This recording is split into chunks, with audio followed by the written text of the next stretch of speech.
friends with me, teachers, engineers, and I brought ambulance men with me.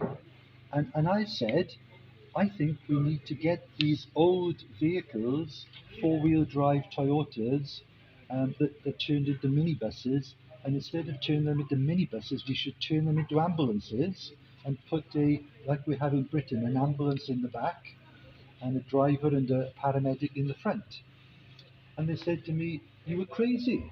They said, this is going to be ever so expensive, we can never afford it, and we can't get them up up the mountains to the hard to reach villages. They came up with me and they said, what you need are motorbike ambulances. We've seen them in action and we'd like to look into them for you.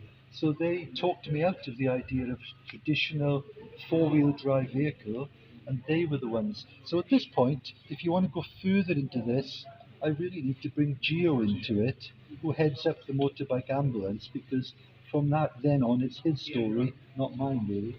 So here he is. This is Gio, who was one of the founders of the motorbike ambulance. He started it, so you can.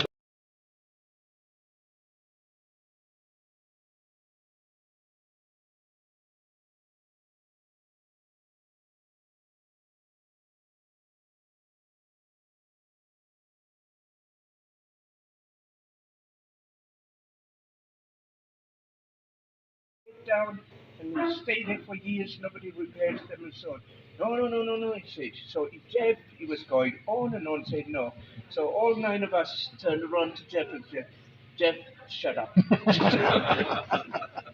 Yeah, because we couldn't think properly. He was interrupting us. So he said, I don't remember that. Hey, too much detail, you know. Information overload.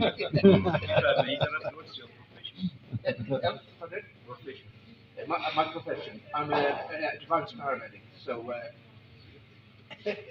So that was your area. but that was my area and my colleague's area. So continuing the story, we went back to Britain, to Wales, and researched. We done a bit of research because I remember seeing a picture somewhere, and we found this picture, and it was a e-ranger in Ethiopia. And said, that's the one we want. Can we work something like that? So we done further research, and it happened. We found an address in South Africa. So we contact them, and they contact us back and say, actually, the man who invented them is in Britain. Oh my God. Yes, from there, was on the doorsteps. Yeah, it was about an hour and a half drive from where we were. So we contacted him, and he said, yeah, yeah, come here. I got one in the garage. So we said, come and see it. He said, yeah, of course. So we went to see it. I ride motorbikes. Julian rides motorbikes. And Tony, he likes motorbikes, but he doesn't ride motorbikes. So me and Julian looked at it and we said, yeah, this is exactly that's what.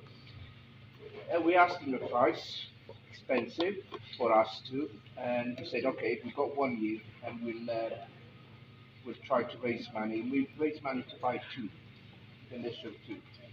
So the guy who invented it knows the story of what we're doing and so on. And he put us in contact with Rotary, England, somewhere in England. And Rotary came and said, we'd like to donate an extra one for you. And we said, yeah, please, but we got to send somebody from Rotary to see what's the job done. Okay. Story forward, we got the first three, and we had a big,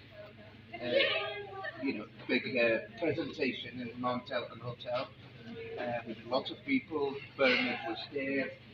Bernard here was with. Bernard Mujassi, yes, he can. Yeah, happy. So we split them up, and then he said, okay, let's take him to the village. And I remember going up to Wanale, further up. And as we arrived there was a bit of commotion, and we said, taxation, so we have a lot of powers in the Welsh Parliament, and Welsh Government and the Welsh Parliament were very keen from the beginning to develop good international relations between Wales and other countries, and we were particularly keen on developing relationships with sub-Saharan Africa. So we have a program for Africa to do that, and it's developed and it's built and it's got stronger. And the Welsh Government is always looking for evidence of where it's more effective, most effective, so that the funding that Welsh Government gives, it will know it is going to be well used. And that's why Pont Mwmbale is such a strong example for the Welsh Parliament and the Welsh Government of what can be achieved. And I came here in 2010 as the Welsh Government Minister for the Environment at the time, and now I've come back all these years later, and I can see how the relationships, the friendships, the partnership has developed and got stronger.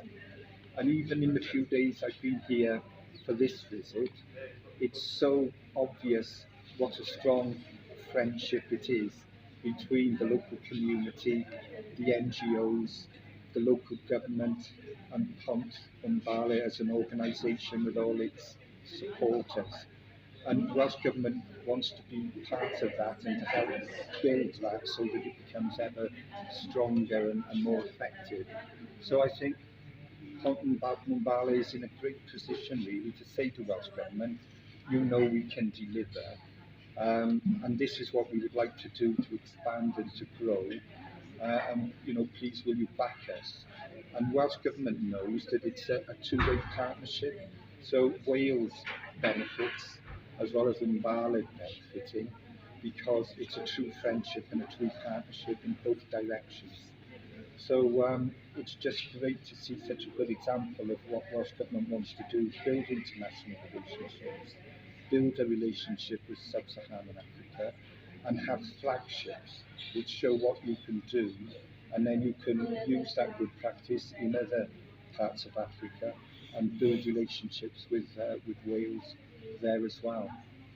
So it's been really exciting and very, very positive, and I've been very pleased as a member of the Welsh Parliament and as the Welsh Government before, just to be part of that, because it's just such a great thing to support and to help.